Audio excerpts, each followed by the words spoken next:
first language they spoke was Geechee.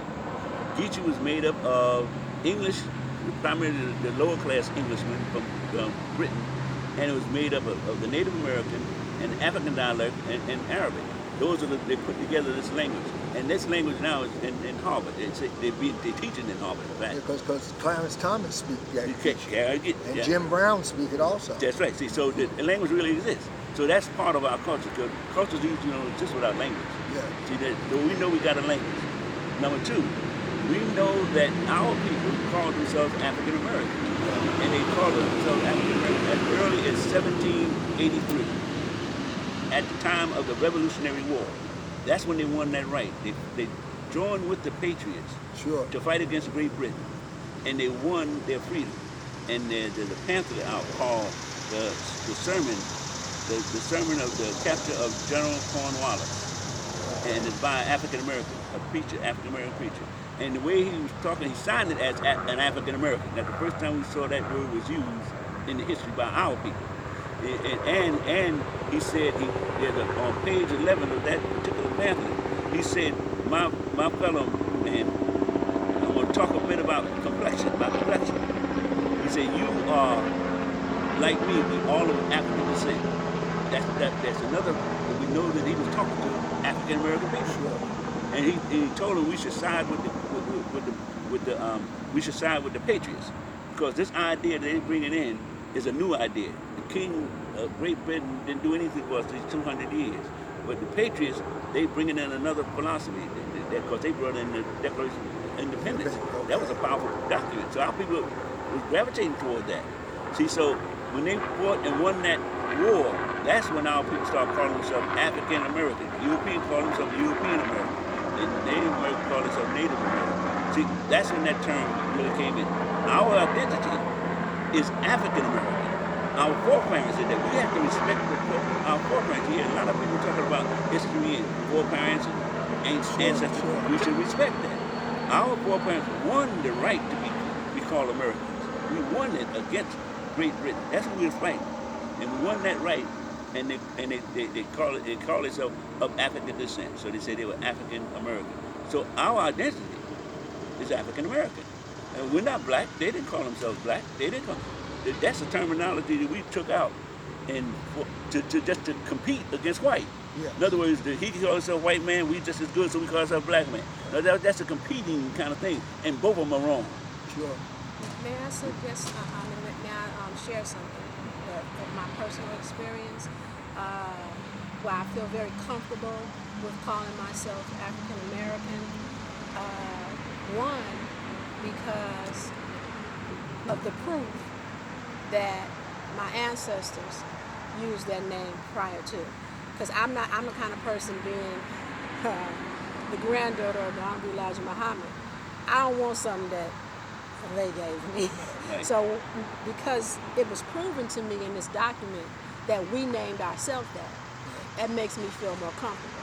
But my personal experience is that as I've traveled throughout the world, and I'm very humbled by saying that, because I believe that to see and experience culture, different types of culture, is such a growth and a blessing.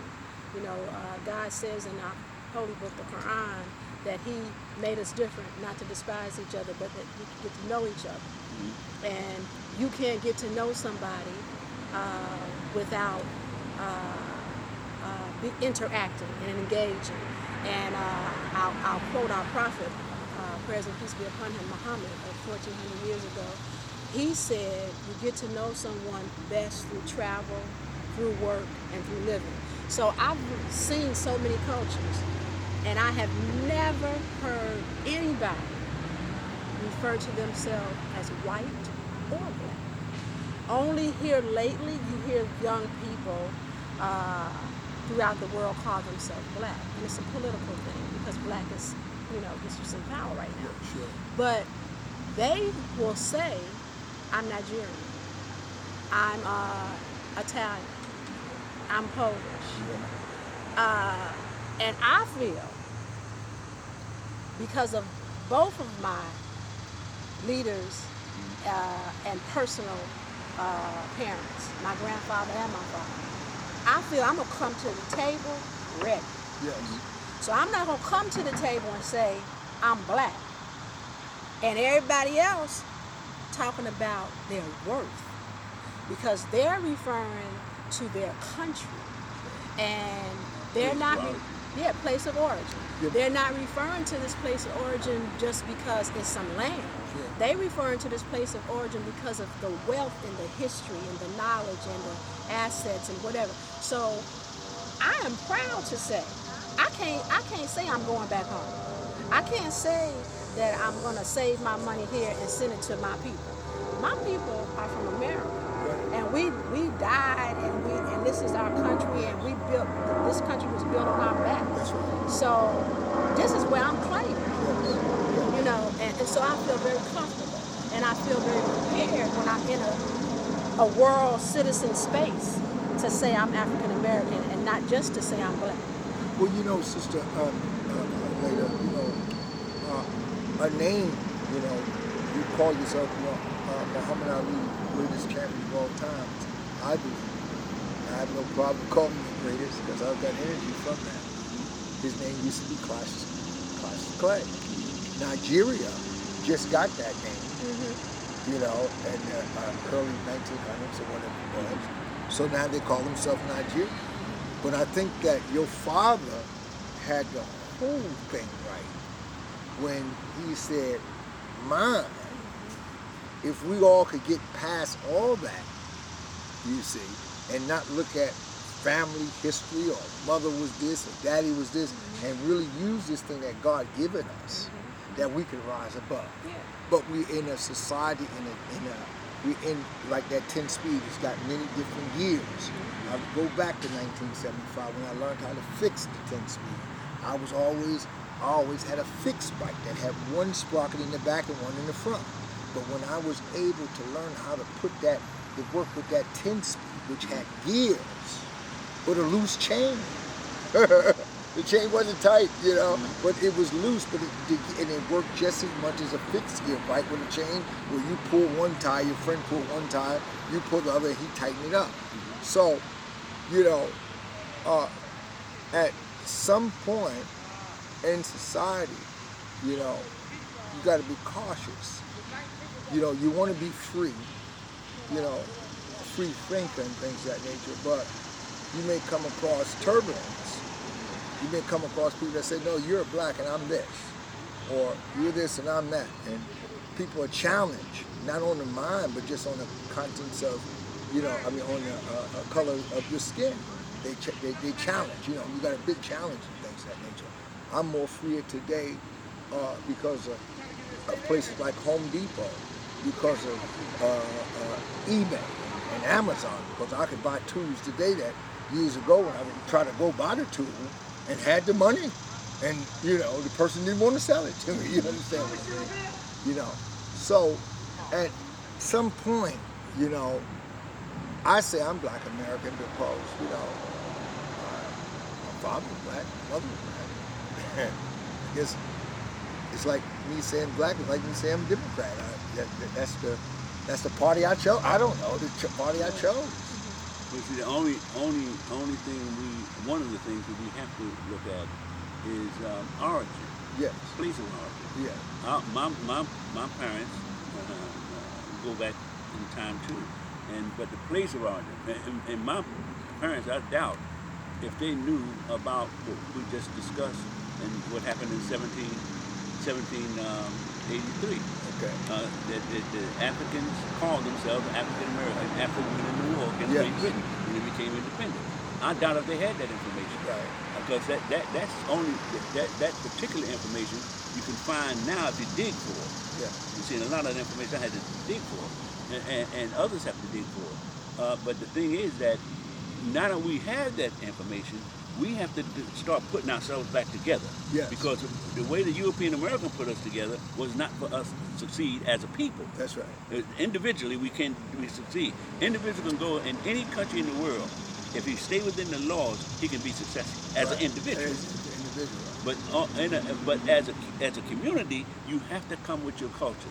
Your culture, and I don't care who they are, whether they be Jewish or German or whatever it is, if they come into a country by themselves, they can be successful as an individual, but they can't build up their culture That's till right. their people get here That's right. with the same culture. Then they get their mindset together. They all living, working around each other, and then they build up. We have to do the same thing. Our culture was evolving very well until they started with the social integration thing in '65. When they signed that bill, they knew what they were doing, but we didn't know what they were doing. But a lot of us championed for the bill. Absolutely, because we were championing that. But I think some of what I've read about that is some of the research shows that we was championing for the bill, not as integration. We was championing for the bill to have equal protection under the law. Our Sure. people, we had African Americans arguing the point. They had a big meeting. They argued the point. We don't want to go to your school.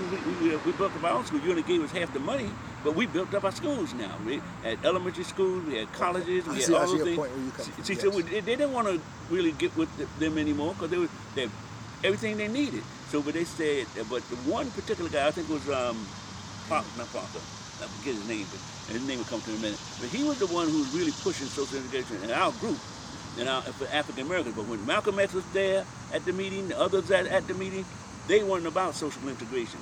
They were about equal protection under the law, that every citizen in America should have the same thing. Right. No American citizen should be treated differently at all. Everybody treated the same way. That's all they wanted. They weren't trying to go to the school. They weren't trying to live with.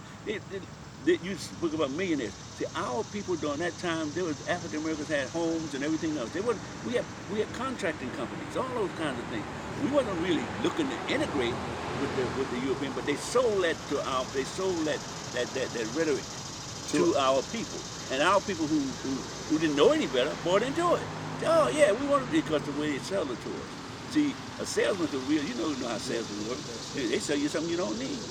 You listen to it. Well, somewhere I read the only honest salesman was Prophet Mohammed, because he would never charge taxes and things of that nature. He was an honest salesman. Yeah, but you have to work out you have to look out for those tactics.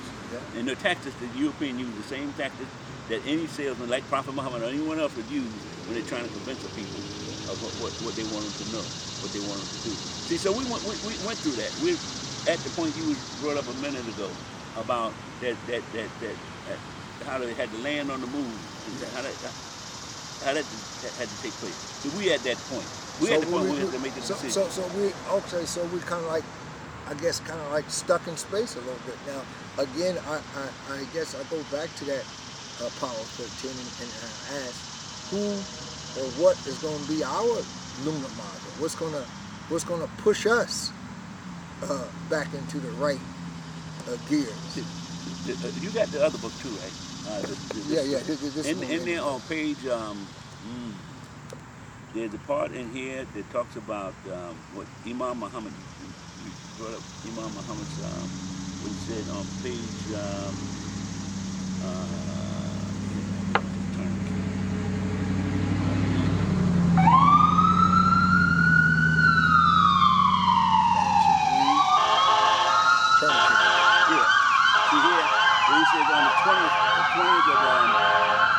February 2000 at the Eastern Carolina University in North Carolina. The subject, blacks need a cultural home. Right. IMAM W.D. Mohammed said, and we should build on our diversity. Don't give up, brother, your work of building your own identity as a black man, as African American. Right. Don't give that up. Keep working on it. We have to build a cultural home for ourselves. We build our own culture, our own culture home with our own distinction, and we contribute to the beautiful quality of diversity, cultural diversity in these United States. So let us not give up our diversity, but let us build on the strong foundation of one family of man, human identity first, and then the other identities comes naturally and easy. Right. That's where we are. That's where we have to go, the culture. Yes. If we don't embrace our culture, it doesn't happen. So now, give us an example on and as you said, embracing our culture. Well, first accepting that we're African American. But our foreparents did that. We didn't do that. We're not making the decision whether we're black or anything. Our foreparents said we're African American because they fought and died for that. Yes. They fought against Great Britain. You don't see the European American denying that he's an American. Yeah. We shouldn't deny that because we died. Well, if a person said they're black American, is that not? Well, black is not a black. There's no place of origin for black. Where does it come from? There's no place called black. But there is a place called Africa, even if we don't agree with the name. Yes. We're dealing with reality. See, they put us in space when they use those terms like black, because they know what white, why they gave us white, and they know they don't dare encourage us not to use white, because they know that keeps us in check. Yes. But they would tell us we'll give you another break. We'll let y'all be people of color, but they don't call themselves people of color, because they want to keep this hierarchy. Right. Nobody is in that people of color. I mean, they're the only ones that are not in that people of color. Right. So they still remain superior. Right. They're putting us in a box. But what I was going to say, I think I just, when I was just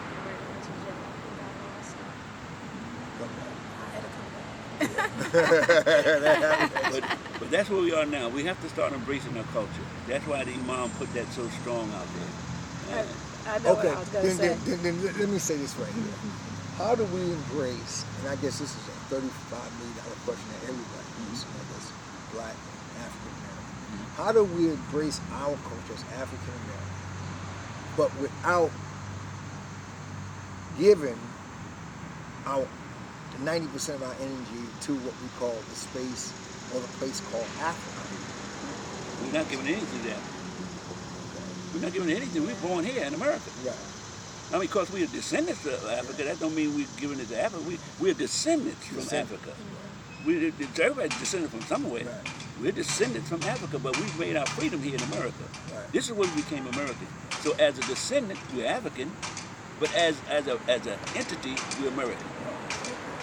This is where... So we're the Africans in the diaspora. In the diaspora, but we got our own independent, own thought, own culture in that diaspora. Yeah. Like Nigerians and all the rest of them, we don't have no qualm against somebody saying they're Cuban or whatever. We understand that. Sure. So they should understand that we are African. In fact, they should be happy for the fact that the African Americans call themselves African Americans. Yes. They should, because they're now able to see things are coming to a place where they can start to equalize things, and they can be on the same page and get away from this supremacy, this white supremacy concept. Sure. And idea. You can't get away from white supremacy. If you're calling yourself black, black is another term to promote white supremacy. Yeah. That's just the way it is. It's the only reason they brought it into existence, to promote white supremacy. So it came back to me, my 60-something brain. So what I was going to mention is that, and this is as a student of Imam Mohammed, he talked about subliminal messages. Yes. And I spoke about mental health earlier, and we talked about that man means mind, and that it's so important for us to think. Well, I think there's a subliminal message when we say black, because even if we don't think black means negative or inferior, subliminally and in the back of our memory, that's what's there. That the white man is superior, the black man is inferior. No matter how much we say I'm black and I'm proud, there's that little whisper back there. Now, the other thing that I was going to say, because I feel you, my brother, I'm not trying to say I'm African, because I'm not an African. Right. I have a real problem with that. And until I saw that document freed me, because I respect my elders. I've been taught that from both leaders. Yeah. You respect what came before you, because you can't move in the present, or the show can't get to the future if you don't respect what came before you. That's right. So I respect that my ancestors used that name.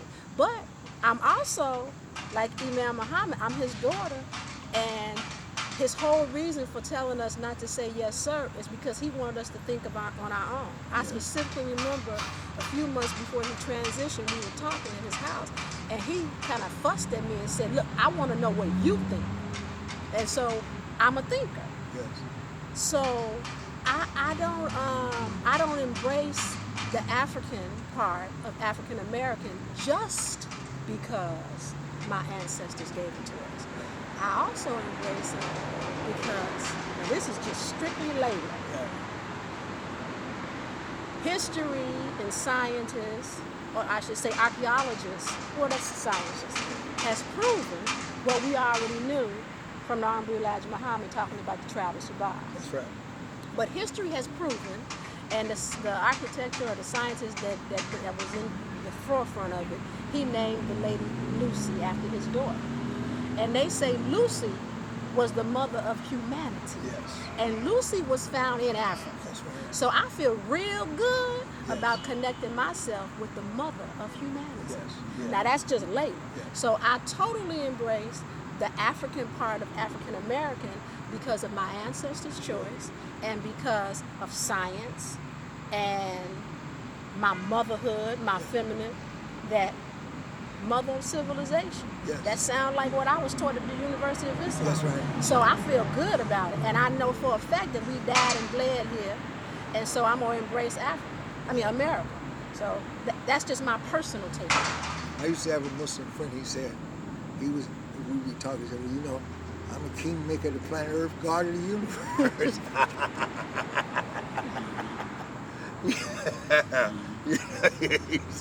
Yeah. And it takes us back to this book and how Imam Shahid said that it's an evolution. It starts off with the spirit of Bilal. Yes. Then it says a community is born. And then it says calling the world. And that's at the point where you are saying, what are we doing now? Well, what we're doing now is calling the world. And in calling the world, we're calling ourselves. When we call the adhan, you can call the adhan, and it's only you there. So who's going to save us? Our thinking mind is going to save us. And where are we headed? To the oneness of humanity. Oh, guys, we coming to a close, and we've been here quite a minute, and everything is so good. I want to go to Alabama. For some reason, Withdrawal?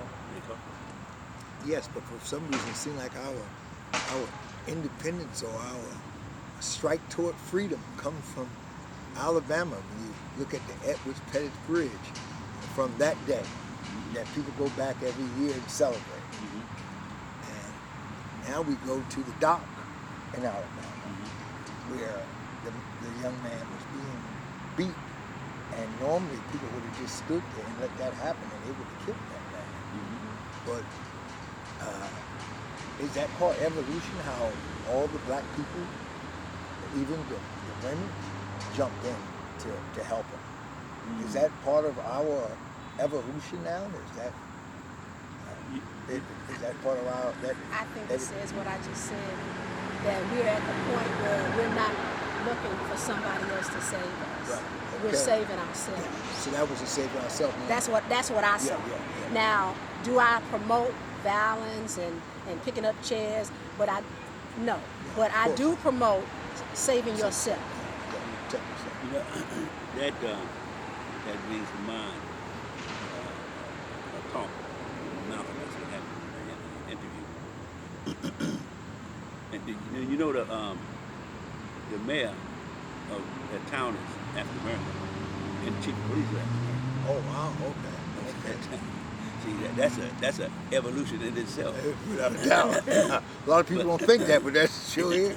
See, but the reality of what Malcolm was saying, he was saying right now, he was talking to him, he said you can be the black man and you expect him to take it, and you beat the Negro, he was saying, and you expect him to take it. He said, but there will come a day when the Negro will defend himself. That's right. He's not going to let you beat him the way you could do that now. Yes, sir. He said the Negro would defend himself, and that brought that to mind. But I was looking at that in Alabama, and these are African Americans, and the person who was European American jumped and was beating. He was the controller of the docks. He was the one who was he was working there. That was his job. That was his job. Yes. That was his job. So anyway, they came out and jumped on him. So these African Americans, one by one, start coming to his defense. Yes. And they came to his defense without even asking any questions. just because of the time, how the evolution we talked about, the mind, how the mind evolved as a group, not just as an individual. As a group. Sort of that one guy was defending himself, but now as a group, they came in his defense. See, that brought that to me, that Alabama situation. It showed some growth in the African American people that we hadn't talked much about. They still don't talk much about, because European Americans don't really benefit from that kind of talk about African Americans defending themselves. Yes. They don't really want to hear about that. Sure. You know, see, they only want to see us in defense of them. Yeah. If they go to war, they want to see us fighting the war with them, but they don't want to see us defending ourselves against them or anyone else. See, so, but that was I think it was historical in that sense. Not so much that, happened in Alabama, happened at the slave, where the slaves used to be docked, coming and be sold. I think historical because it shows a mindset change. A mindset change of the people. That's right. Well, I want to end with this here, and I'm going to end with Laila on this right here, since she's a sister here.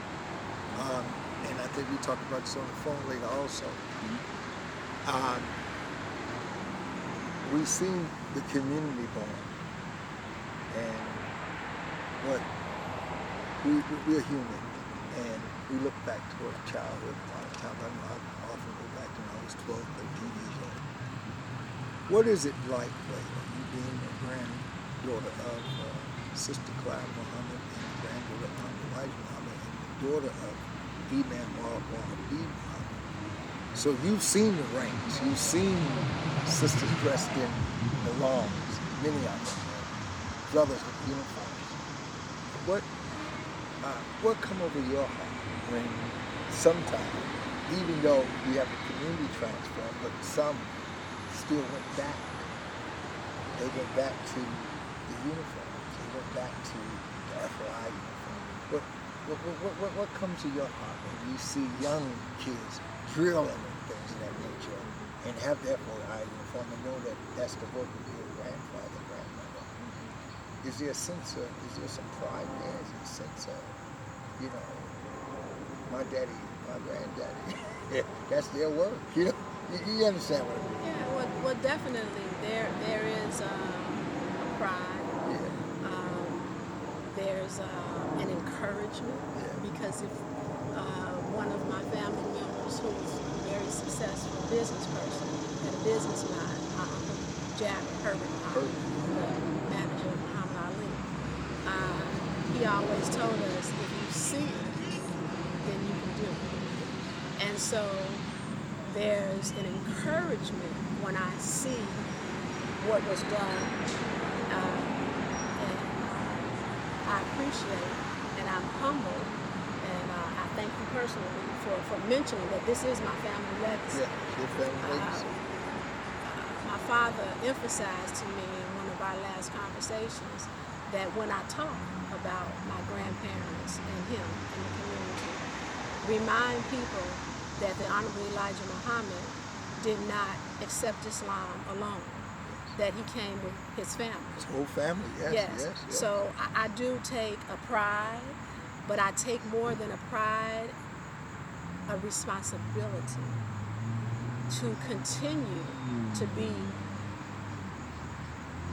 a part of that driving force, and to pay back for what I have given. They say to those who have given much, much is expected, and so I feel that way, and I'm grateful, and I get excited when I see young people drilling like I did in school, because it's a form of discipline, just like ballet and martial arts. And I embrace the idea of continuing that form of discipline.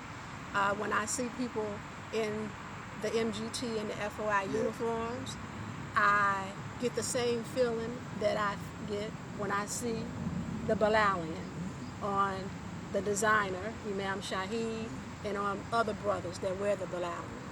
So it's a blessing. It's a blessing. Okay. Again, this is Zachariah Jackson, BASA News. Goodbye.